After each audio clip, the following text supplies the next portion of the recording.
Hi friends, you are very most welcome on Unique Study with Ajay।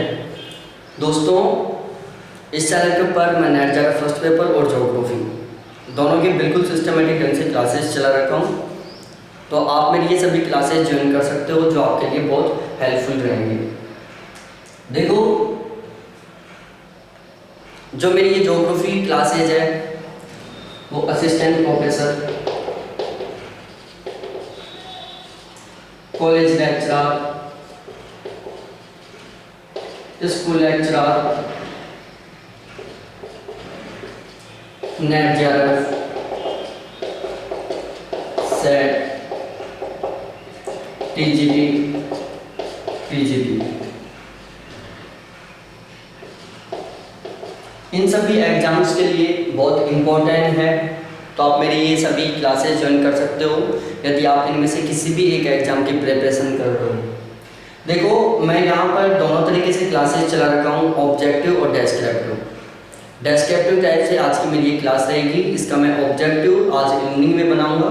तो आप मेरी दोनों क्लासेस को जरूर ज्वाइन करें, ऑब्जेक्टिव और डेस्क्रिप्टिव दोनों को। इसके अलावा नेक्स्ट बात बता रहा हूँ, मैं एक बहुत ही अच्छा स्कोर करवाने के लिए कि आपका बहुत ही अच्छा स्कोर हो, उसके लिए मैं एक व्हाट्सएप ग्रुप बना रखा हूँ।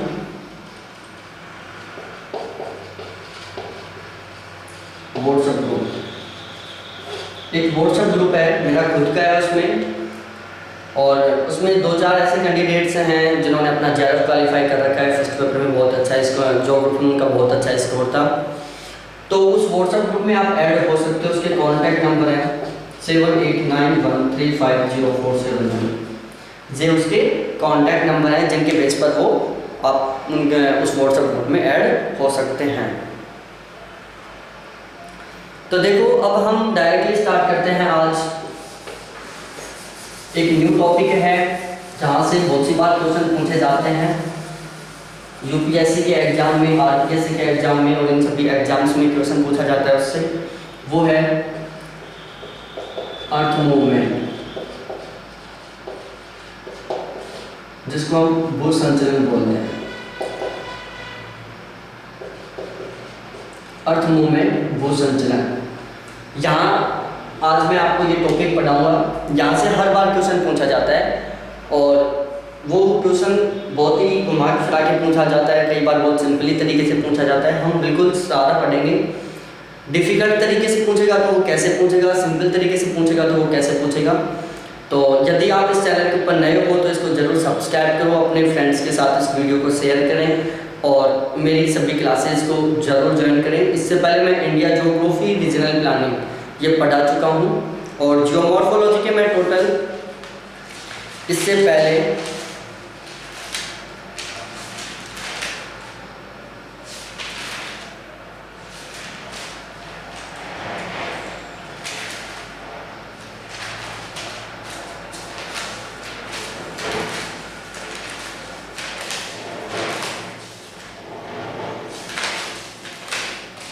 33 चैप्टर कंप्लीट करवा चुका हूँ। आज का ये हमारा चैप्टर है 34वां, शायद चैप्टर 34वां है। ये मेरा थोड़ा कंफर्म नहीं है क्योंकि बीच में लॉकडाउन लग गया था तो मैं बोर्ड के ऊपर नहीं पढ़ा पाया, लेकिन अब मैंने ये सारा सिस्टम अपने घर पर सेट कर लिया है, तो वापस अपने जो डेस्क्रिप्टिव क्लास थी वो वापस स्टार्ट कर दी है। तो देखो, सबसे पहले होता है भू संचलन। हमें सबसे पहले इसको समझना है। देखो, जितना हो सके कीवर्ड से समझने की कोशिश करो। भू संचलन, भू का मतलब होता है भूमिगत, भूमि के ऊपर, अंदर भी हो सकता है बाहर भी हो सकता है। और संचलन, मूवमेंट, मूवमेंट का मतलब होता है हलचल, कि भूगर्भ से या भूमि से रिलेटेड जो भी हलचल है उनका हम यहाँ पर अध्ययन करेंगे। भू संचलन का मतलब होता है भूमि से रिलेटेड जो भी हलचल है, जो भी मूवमेंट है। अब क्या होता है कि भू संचलन 2 तरीके से हो सकता है। एक तो अंतर्जात हो सकता है, एक बाह्यजात हो सकता है। मैं एक बार समझा देता हूँ, नोट करके अपना जो भी नोट्स है वो बनाते रहना साथ के साथ। भू संचलन, भू संचलन 2 प्रकार का होता है। पहला होता है बहिर्जात संचलन, और दूसरा होता है अंतर्जात संचलन। एक होता है बहिर्जात संचलन, दूसरा होता है अंतर्जात संचलन। अब हम यहाँ पर पढ़ेंगे, एक एक को पढ़ते हैं अच्छे तरीके से, बिल्कुल डिटेल से। तो सबसे पहले हम पढ़ते हैं अंतर्जात संचलन।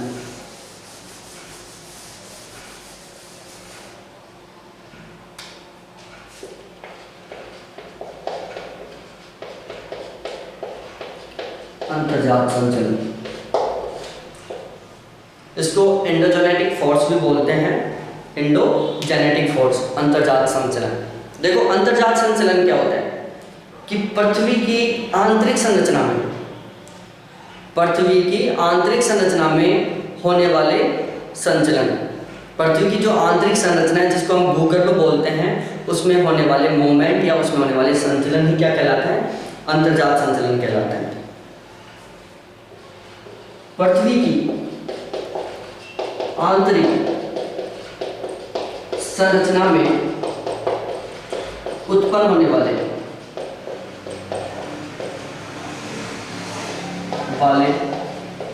बल,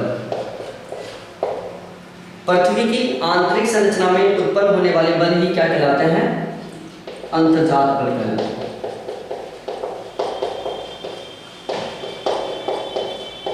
हमें एक दूसरे से लिंक करते हुए पढ़ना है जिससे हमें याद करने में कोई समस्या नहीं आए। अब ये क्या है, पृथ्वी की आंतरिक संरचना से संबंधित, कि जो पृथ्वी की आंतरिक संरचना है उसमें उत्पन्न होने वाले बल कौन से हैं, अंतर्जात बल है।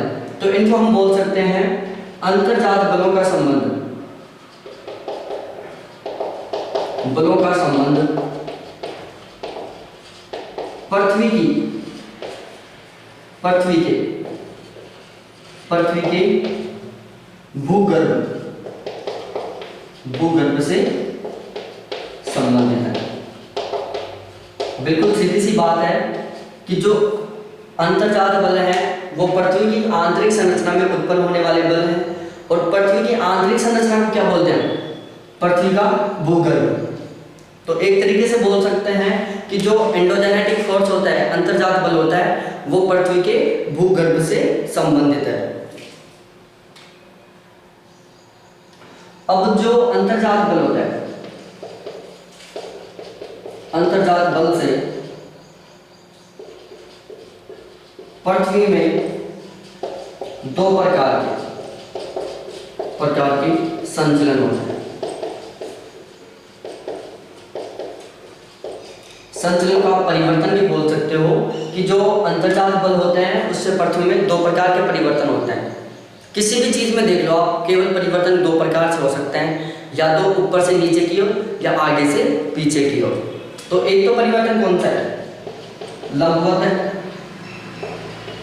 दूसरा कौन सा है, क्षैतिज है। भाई किसी भी चीज में परिवर्तन करना है, सपोज दैट ये पृथ्वी का आंतरिक भूगर्भ है, इसमें यदि हमें परिवर्तन करना है तो वो परिवर्तन किस तरीके से हो सकता है, या तो वो परिवर्तन इस तरीके से हो सकता है या वो परिवर्तन इस तरीके से हो सकता है। इसके अलावा परिवर्तन दो प्रकार से, एक तो क्षैतिज, एक ऊर्ध्वाधर। एक क्षैतिज, एक ऊर्ध्वाधर। लंबवत को हम क्या बोलते हैं, ऊर्ध्वाधर भी बोलते हैं। तो जो अंतर्जात बल होते हैं उनके द्वारा पृथ्वी में दो प्रकार के परिवर्तन होते हैं। पहला होता है क्षैतिज परिवर्तन, दूसरा होता है लंबवत परिवर्तन जिसको हम ऊर्ध्वाधर परिवर्तन भी बोलते हैं। अब आगे और थोड़ा थोड़ा डिस्कस करते हैं। अब जो ये अंतर्जात बल होते हैं इनके द्वारा पर्वत, पठार, मैदान, महाद्वीप इनका निर्माण होता है। अंतर्जात बलों के कारण, अंतर्जात बलों के कारण पर्वत, पठार, महाद्वीप एवं वृक्षों का निर्माण होता है। जो अंतर्जात बल होते हैं उनसे पर्वतों का निर्माण होता है, पठारों का निर्माण होता है, महाद्वीपों का निर्माण होता है और वृक्षों का निर्माण होता है। जैसे छोटे छोटे एग्जाम्पल ले लो, पर्वत का निर्माण कैसे होता है? ज्वालामुखी से भी हो सकता है, प्लेट विवर्तन की क्रिया के द्वारा भी हो सकता है, पठारों का निर्माण भी ऐसे हो रहा है। तो ये क्या है? इनका निर्माण अंतर्जात बलों के द्वारा हो रहा है। पर्वत, पठार, महाद्वीप, भ्रंश, इन सभी का निर्माण किनसे हो रहा है? अंतर्जात बलों के कारण हो रहा है। हम थोड़ी ना करें इनका निर्माण, चलो कारीगर को बुलाया, पर्वत बनवा दिया, एक कारीगर को बुलाया, पठार बनवा दिया, एक कारीगर को बुलाया, महाद्वीप बनवा दिया, ऐसे थोड़ी ना किया हमने। इनका निर्माण एंडोजेनेटिक फोर्स के द्वारा होता है, अंतर्जात बलों के द्वारा होता है। अब क्या हो रहा है? अंतर्जात बलों के कारण पृथ्वी के धरातल पर पर्वत, पठार, महाद्वीप और भ्रंश आदि का निर्माण हो रहा है। इससे हम कह सकते हैं कि अंतर्जात बलों के कारण पृथ्वी पर विषमताओं का सूत्रपात होता है। कह सकते हैं या नहीं कह सकते कि जब अंतर्जात बलों के द्वारा पर्वत, पठार, मैदान, महाद्वीप आदि का निर्माण हो रहा है, तो इनसे हम डायरेक्टली कह सकते हैं कि एंडोजेनेटिक फोर्स के द्वारा पृथ्वी पर विषमताओं का सूत्रपात होता है, विषमताओं का जन्म होता है, विषमताओं का जन्म हो रहा है। अब एक तरीके से क्वेश्चन पूछ सकता है, वो इंपॉर्टेंट है ये बात, कि निम्नलिखित में से कौन सा बल है या कौन सा संचलन है जिसके द्वारा पृथ्वी के धरातल पर विषमताओं का सूत्रपात होता है? तो वो कौन सा है? अंतर्जात बल है। तो अंतर्जात बल को पृथ्वी की सतह पर विषमताओं का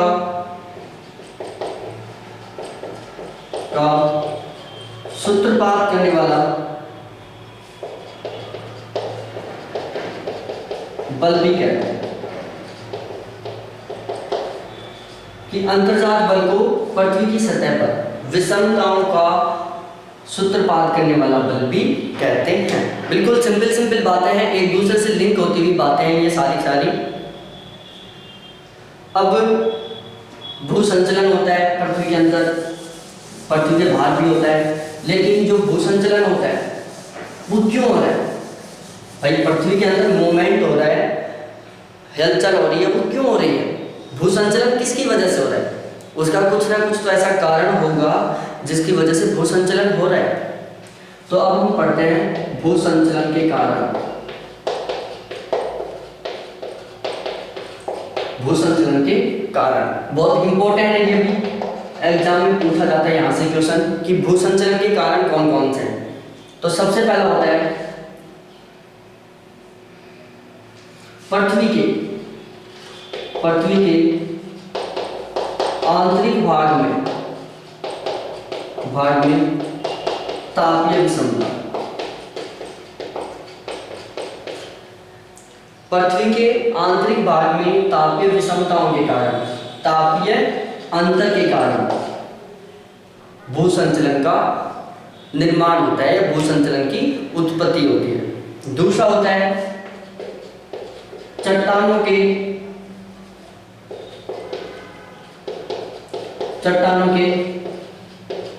फैलाव व सिकुड़न के कारण, चट्टानों के फैलाव व सिकुड़न के कारण भू संचलन हो रहा है। सपोज दैट ये पृथ्वी का आंतरिक भाग है, यहाँ पर कोई ये चट्टान है और ये दूसरी चट्टान है, इसमें सिकुड़न हुआ और ये सिकुड़कर इतनी हो गई, ये सिकुड़कर इतनी हो गई, तो क्या होगा? इस साइड की जो चट्टानें हैं वो इस तरीके से मूवमेंट कर जाएंगी। जो ये खाली जगह है जहाँ पर ये चट्टान थी वो सिकुड़कर इसमें कन्वर्ट हो गई, तो जो साइड वाली चट्टान है वो क्या करेंगे? इसकी खाली जगह पर आ जाएंगे। तो क्या हुआ? भू संचलन हुआ। दूसरी साइड फैलाव, यहाँ पर ये चट्टान है, इसका फैलाव हुआ, ये फैलकर इतनी जगह में आ गई, तो क्या करेंगे? यहाँ की जो चट्टानें थी वो दूर हटेंगी, तो इससे क्या होगा? संचलन होगा। तो पृथ्वी के अंदर जो संचलन होता है वो दो कारणों से होता है। पहला कारण होता है पृथ्वी के आंतरिक भाग में तापीय विषमताएं, दूसरा होता है चट्टानों का फैलाव व सिकुड़न। इसके अलावा तीसरा कारण है पृथ्वी के आंतरिक भाग में द्रव पदार्थों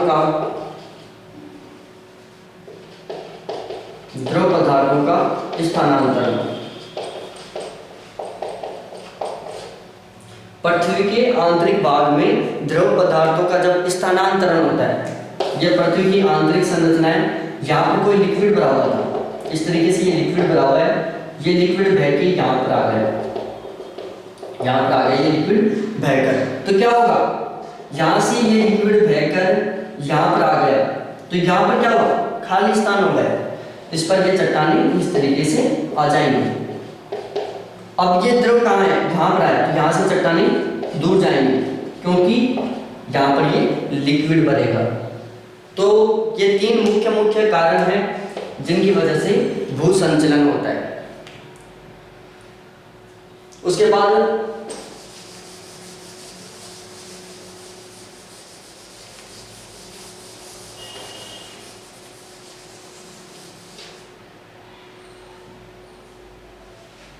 एक नोट डाल के एक बहुत इंपॉर्टेंट बात है, चलो इसको सबसे लास्ट में बताऊंगा मैं।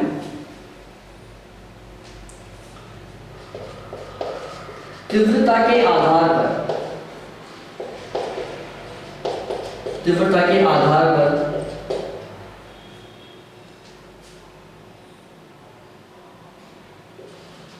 अंतर्जात बलों से तीव्रता के आधार पर अंतर्जात बलों को दो भागों में विभाजित किया गया है।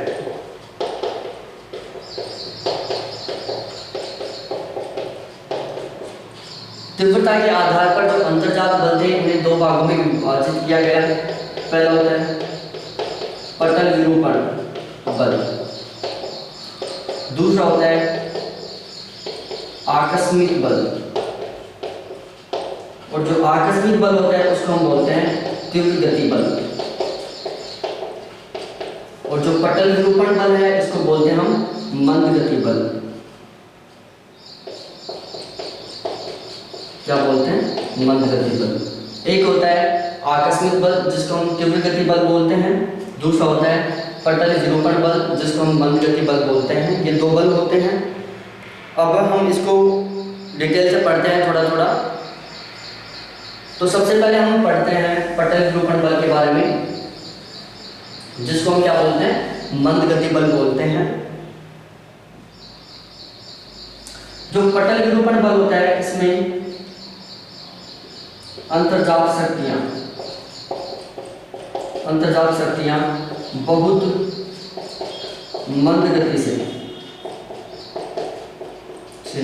कार्य करती हैं। कि जो पटल विरूपण बल होता है उसमें जो अंतर्जात शक्तियां होती हैं वो बहुत मंद गति से कार्य करती हैं।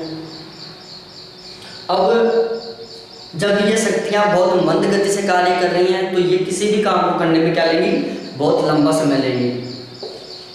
इन्हें दीर्घकालिक शक्तियां भी बोलते हैं। बिल्कुल सीधी सी बात है कि जब ये किसी भी काम को करने में इनकी स्पीड कम होगी तो ये अधिक समय लेंगी, और जब अधिक समय लेंगी तो इन्हें दीर्घकालीन शक्तियां भी बोलते हैं। ये किसी भी कार्य को करने में हजारों वर्ष का समय लेती हैं। क्या लेती हैं, हजारों वर्ष का समय लेती हैं। अब जब ये हजारों वर्ष का समय लेती हैं तो इनके द्वारा क्या होता है, एक बहुत इंपॉर्टेंट बात है, इनके द्वारा विशाल आकार वाले भूभाग का निर्माण होता है।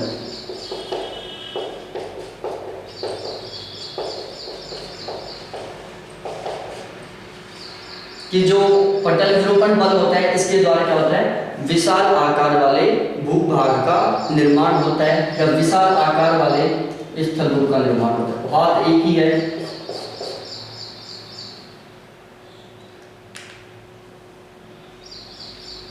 एक दूसरा एग्जाम्पल देता हूं मैं इसका पटल विरूपण का।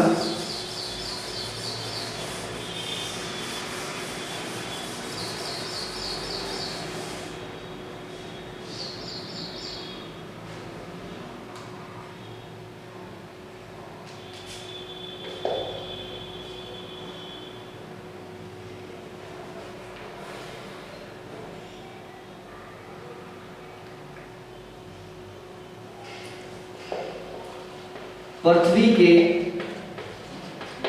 आंतरिक भाग में दीर्घकालीन शक्तियों के कारण,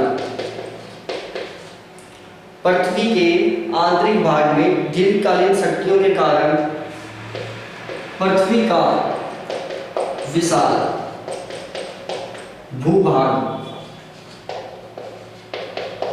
धीरे धीरे ऊपर उठ रहा है एवं धीरे धीरे नीचे धंस रहा है।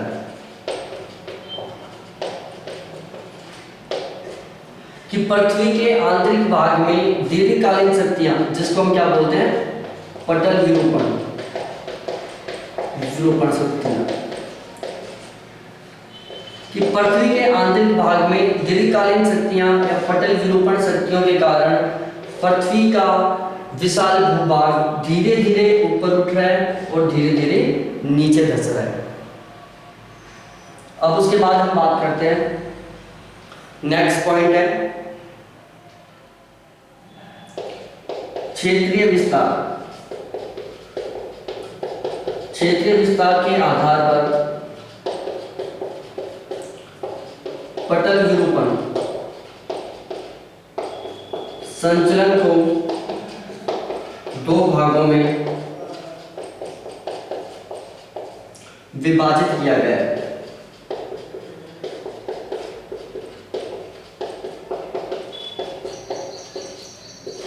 क्षेत्रीय विस्तार के आधार पर पटल विरूपण संचलन को दो भागों में विभाजित किया गया है, जिसमें सबसे पहला होता है महादेश जनक संचलन। महादेश जनक संचलन, जिसको हम बोलते हैं ऊर्ध्वाधर संचलन। दूसरा होता है पर्वत निर्माणकारी संचलन, जिसको हम क्या बोलते हैं, क्षैतिज संचलन। ये दो होते हैं कि क्षेत्रीय विस्तार के आधार पर जो पटल विरूपण संचलन होता है वो दो प्रकार का होता है। पहला होता है महादेश जनक संचलन, जो ऊर्ध्वाधर संचलन भी कहलाता है। दूसरा होता है पर्वत निर्माणकारी संचलन, जो क्षैतिज संचलन भी कहलाता है।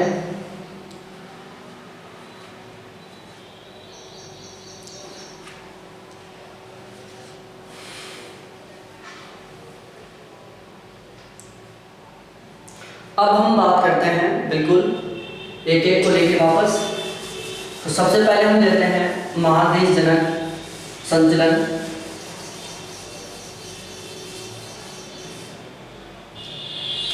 सबसे पहला है महादेश जनक संचलन। कौन सा है?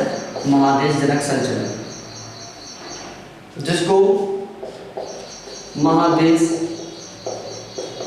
निर्माणक संचलन भी कहते हैं।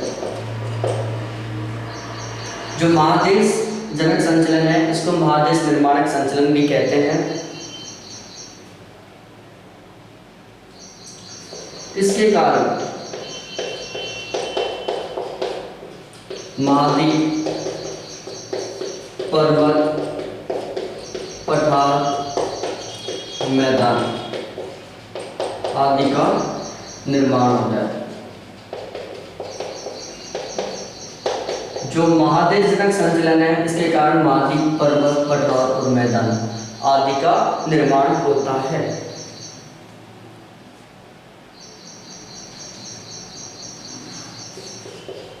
इन शक्तियों के कारण जो महादेशजनक शक्तियां हैं, जो महादेशजनक संचलन है के कारण ऊर्ध्वाधर या अरीय संचलन होता है। कि जो महादेशजनक संचलन है उसके कारण ऊर्ध्वाधर या अरीय संचलन होता है। ये क्या है? ये ऊर्ध्वाधर संचलन है, ये क्षैतिज संचलन है। तो ये आपको ध्यान रखना है, महादेशजनक संचलन के कारण ऊर्ध्वाधर संचलन होता है।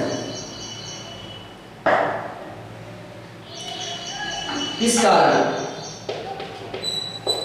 कारण इन चट्टानों में मोड़ एवं विक्षोभ नहीं पाए जाते।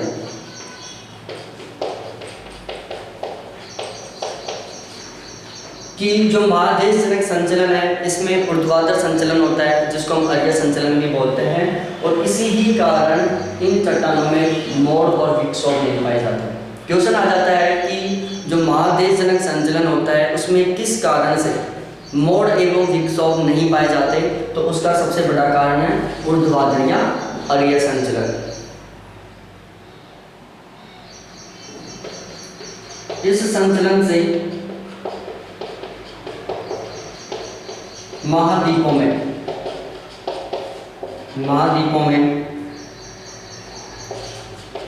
उत्थान एवं अवतरण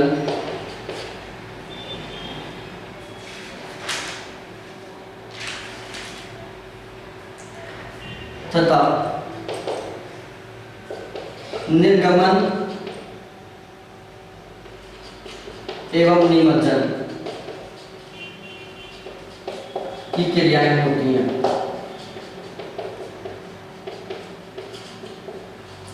क्वेश्चन बन जाता है कि निम्नलिखित में से किस संचलन के कारण महाद्वीपों में उत्थान, अवतरण, निर्गमन एवं निमज्जन की क्रियाएं होती हैं, तो वो है महादेशजनक संचलन।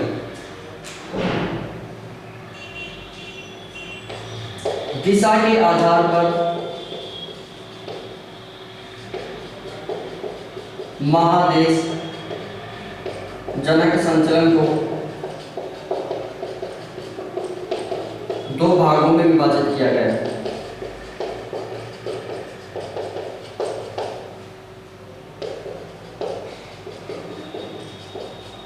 इसके आधार पर, दिशा के आधार पर, कि दिशा के आधार पर जो महादेशजनक संचलन है उसको दो भागों में विभाजित किया गया है। सबसे पहला होता है ऊपरी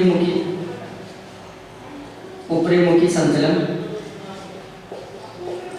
दूसरा होता है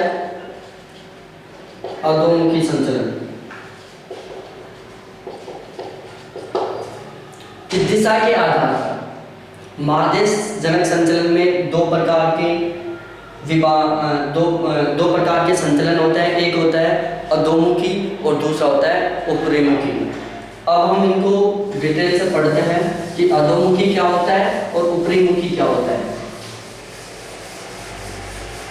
देखो, मैं यहाँ पर जो अर्थ मूवमेंट है उसका बिल्कुल मैक्सिमम पढ़ा रहा हूँ, इससे ज़्यादा कुछ नहीं पूछा जाता। जो पूछा जाता है वो इम्पोर्टेंट मैं सारे यहाँ पर आपके साथ डिस्कशन कर रहा हूँ।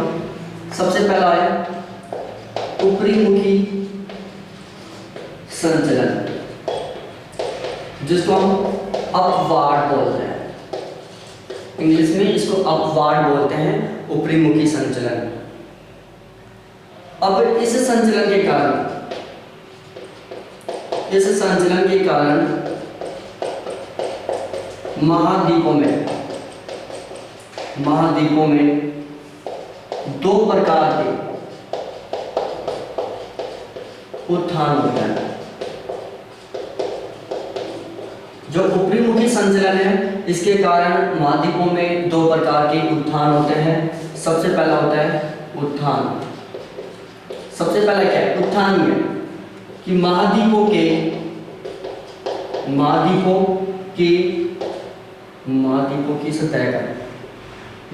की सतह का कोई भाग यदि अपने समीपवर्ती भाग से ऊपर उठ जाता है तो उसे उत्थान कहते हैं। बिल्कुल सिंपल सी बात है कि महाद्वीपों की सतह का कोई भाग यदि अपने समीपवर्ती भाग से ऊपर उठ जाता है तो उसको क्या कहते हैं? उत्थान कहते हैं।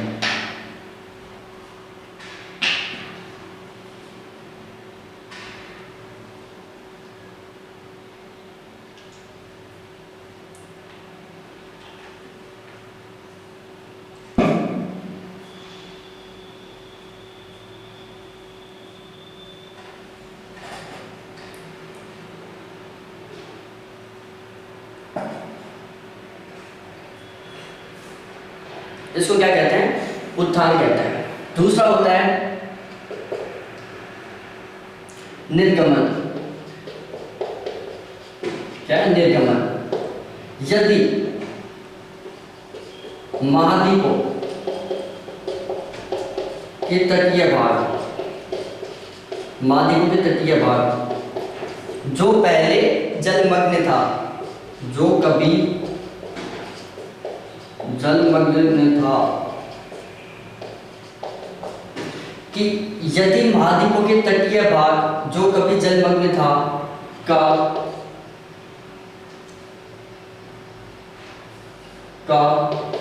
कोई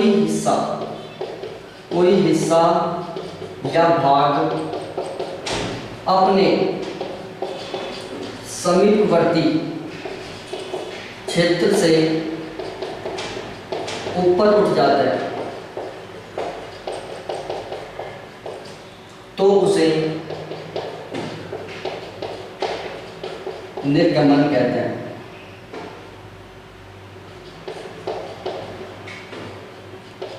क्या कहते हैं? निर्गमन कहते हैं।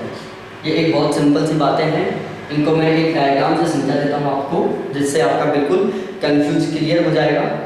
सपोज दैट हमें केवल मानना है ये हमारा एक महासागर है। क्या है? महासागर। ये हमारा महासागर है। ये क्या है? महाद्वीप है। अब यदि यहां पर महाद्वीप की सतह का कोई भाग इस तरीके से ऊपर उठ जाता है, क्या करता है? इस तरीके से ऊपर उठ जाता है, तो ये क्या है? उत्थान है। और यदि महासागरों की सतह का कोई भाग इस तरीके से ऊपर उठ जाता है तो ये क्या है?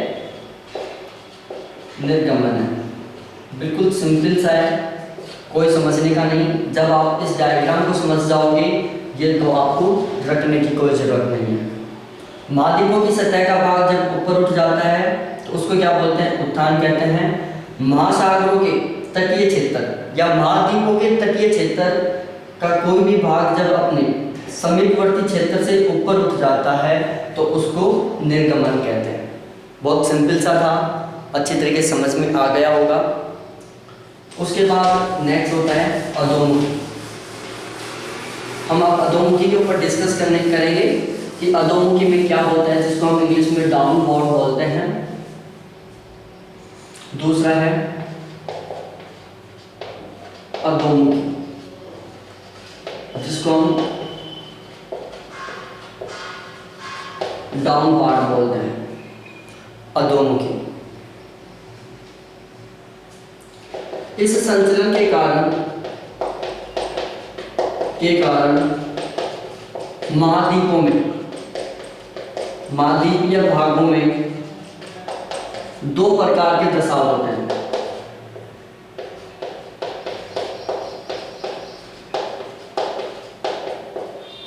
क्या होते हैं, दो प्रकार के दशाव होते हैं। सबसे पहला होता है अवतलन। देखो ऊपरी मुखी में क्या होते हैं, माध्यमों में दो प्रकार के उत्थान होते हैं, पहला निर्गमन होता है, दूसरा उत्थान होता है। अधोमुखी में क्या होता है, माध्यमों में दो प्रकार के दशा होते हैं, पहला अवतलन होता है और दूसरा निमज्जन होता है। हम सबसे पहले अवतलन के बारे में बात करते हैं कि जब महाद्वीपों की सतह का कोई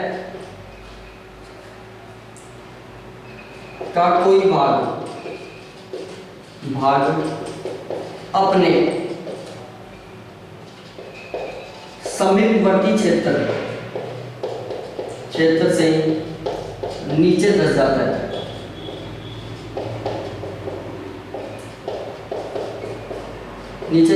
है, तो उसे अवतलन कहते हैं।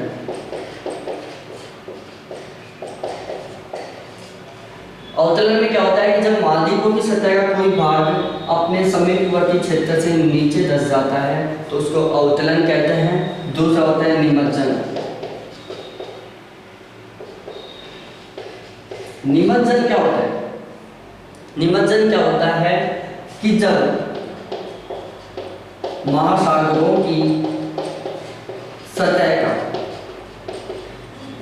का कोई भाग,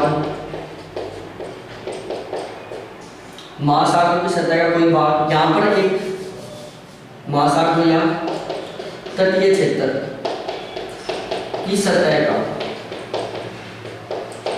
कोई भाग अपने समीपवर्ती क्षेत्र से नीचे धंस जाता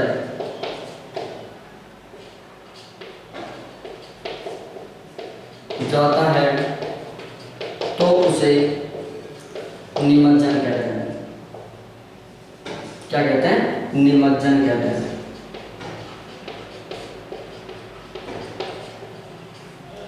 एक निर्गमन हो गया, एक निमज्जन हो गया और एक अवतरण हो गया।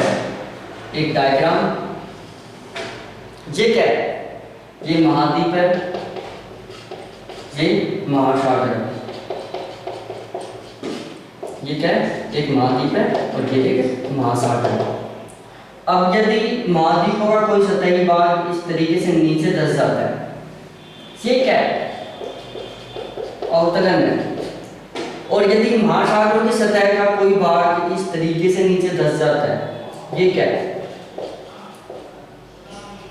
निमज्जन है। बहुत सिंपल सा है। महाद्वीपों के सतही भाग नीचे धंस जाता है, अवतलन। महासागरों की सतह का भाग नीचे धंस जाता है, उसे निमज्जन कहते हैं। ध्यान रखना, जो निमज्जन है वो केवल महासागरों एवं सागरों के तटीय क्षेत्रों में होता है। ये बात आपको ध्यान रखनी है। निमज्जन केवल महासागरों सागरों के तटीय क्षेत्रों में होता है। किसमें होता है, महासागरों और सागरों के तटीय क्षेत्रों में होता है। तो ये था हमारा जो महादेशजनक बल था उसके बारे में, जिसको हम ऊर्ध्वाधर संचलन भी बोलते थे। उसके बाद हम नेक्स्ट बात करते हैं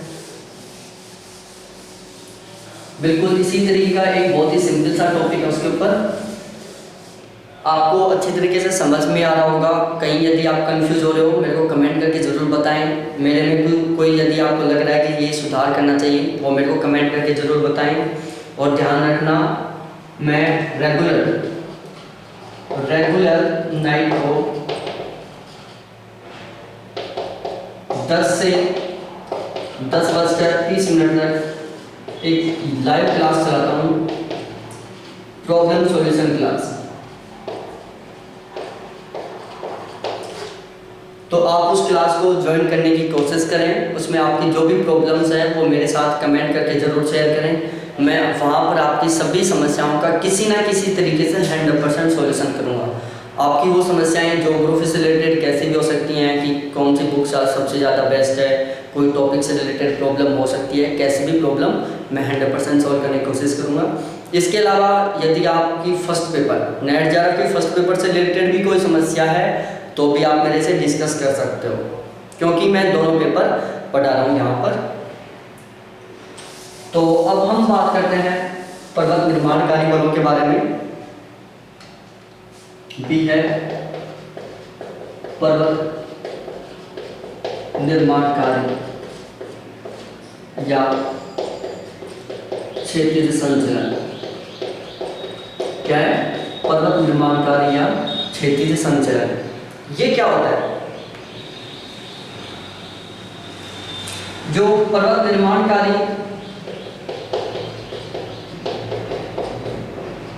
संचलन है,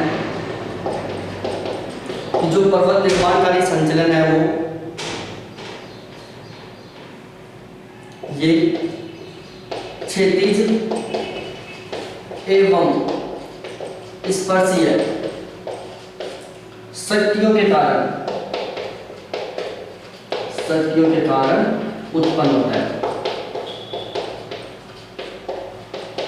ध्यान रखना है कि जो पर्वत निर्माणकारी संचलन है वो क्षैतिज या स्पर्शीय शक्तियों के कारण उत्पन्न होता है।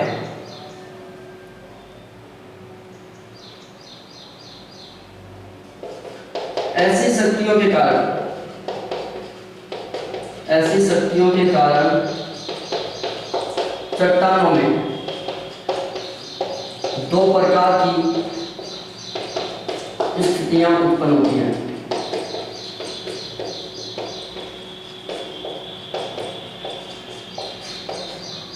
कि जो पर्वत निर्माणकारी शक्तियां हैं इनके द्वारा चट्टानों में दो प्रकार की स्थितियां उत्पन्न होती हैं। सबसे पहली स्थिति होती है उसको हम बोलते हैं तनाव, और दूसरी है संपीड़न। ज्योग्राफी के स्टूडेंट हैं दोनों के बारे में अच्छी तरीके से जानते होंगे कि तनाव क्या होता है, संपीड़न क्या होता है। देखो ये तो क्या है, तनाव है, ये क्या है, संपीड़न। कि इसमें क्या हो रहा है,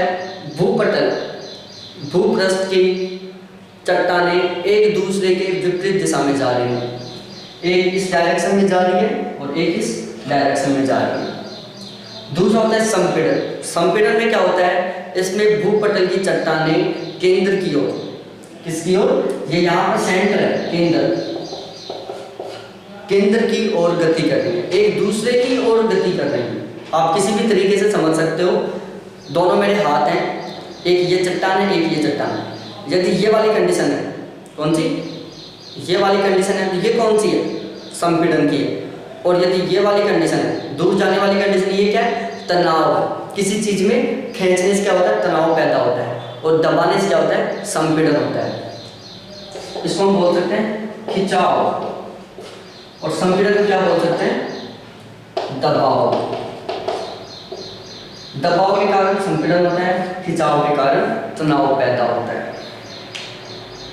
अब जो तनाव है उसके कारण भ्रंशों का निर्माण होता है। इसके कारण भ्रंशों, दरार, चटकने आदि का निर्माण होता है।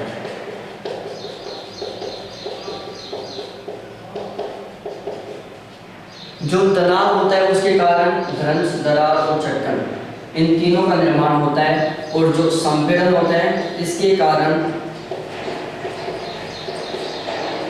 वृत्त संचलन। संपीड़न के कारण क्या होता है, वृत्त संचलन और वलन। क्या क्या, वृत्त संचलन और वलन और पर्वत, इन तीन का निर्माण होता है। तनाव के कारण भ्रंश, दरार और चटकन, इनका निर्माण हो रहा है। संपीड़न के कारण वृत्त संचलनों का, वलन का और पर्वत का, इन तीनों का निर्माण होता है। किसके कारण, संपीड़न के कारण।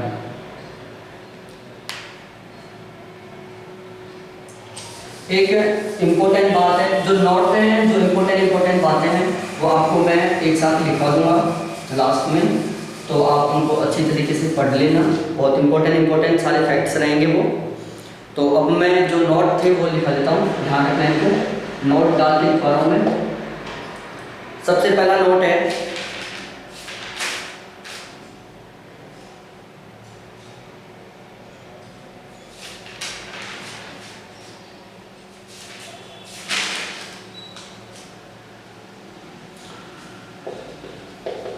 पर्वत निर्माणकारी।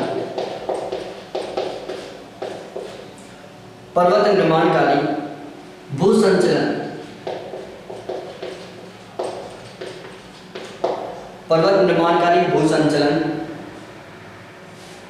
में मुख्यतः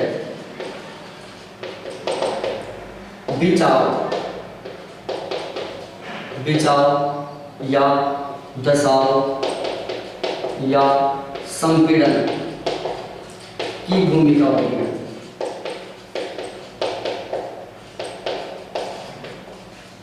कि जो पर्वत निर्माणकारी भूसंचलन होता है उसमें दबाव है, और इसके अलावा क्या है, बिछाव है, बिछना।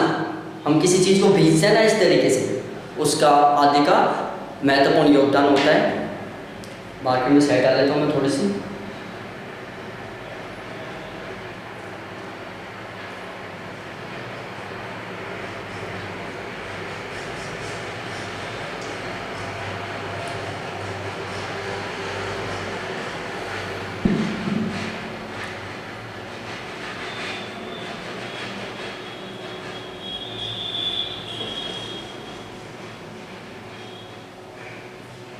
देखो, ऐसी सभी प्रक्रियाएं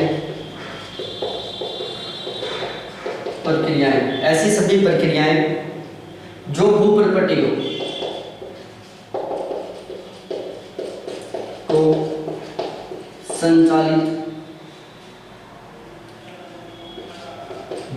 को संचालित, उत्थापित एवं निर्मित करती हैं।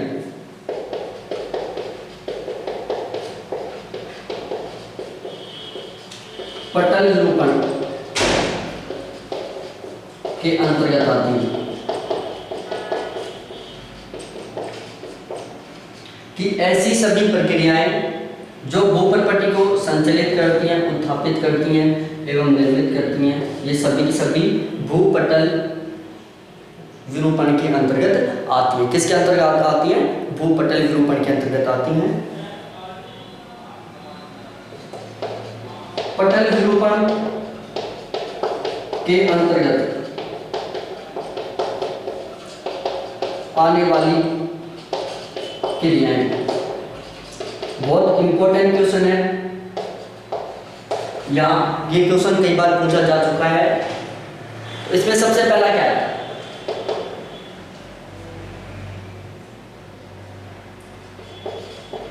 तीक्ष्ण वलयन के कारण पर्वतों का निर्माण। तीक्ष्ण वलयन के कारण पर्वतों का निर्माण स्थानीय संचलन के कारण उत्पन्न भूकंप। स्थानीय संचलन के कारण उत्पन्न भूकंप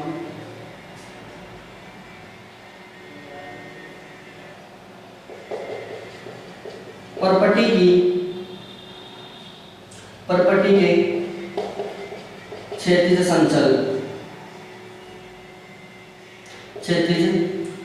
संचलन करने में, परपट्टी के क्षैतिज संचलन करने में प्लेट विवर्तनिकी की भूमिका।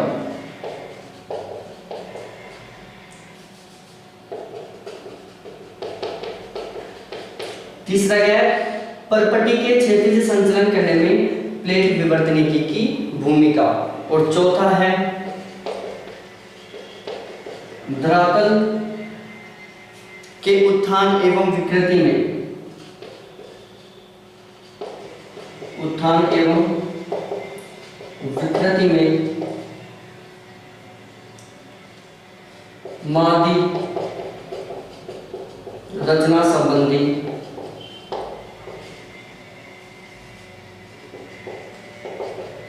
विकृति।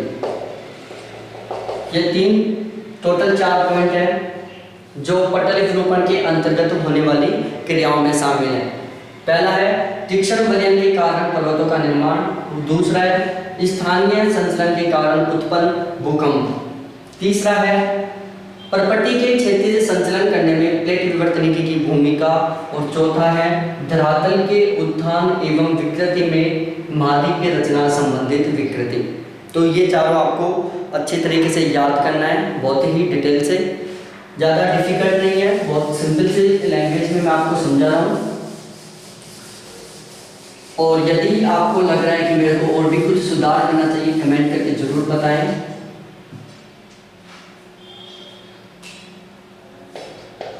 पटल विरूपण संचलन में 2 प्रकार के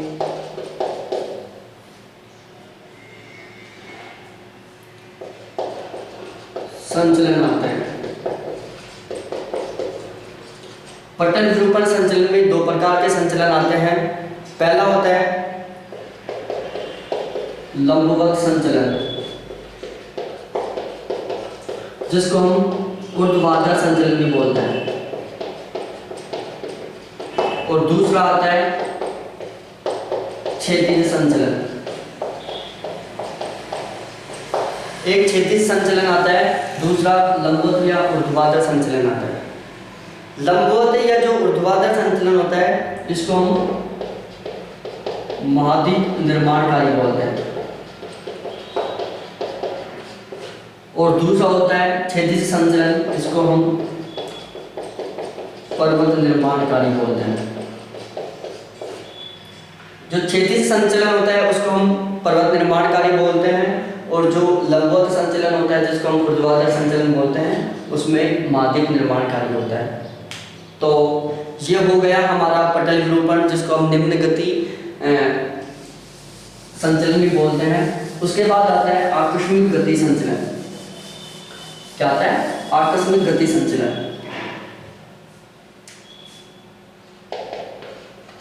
आकस्मिक संचलन ये स्टार्ट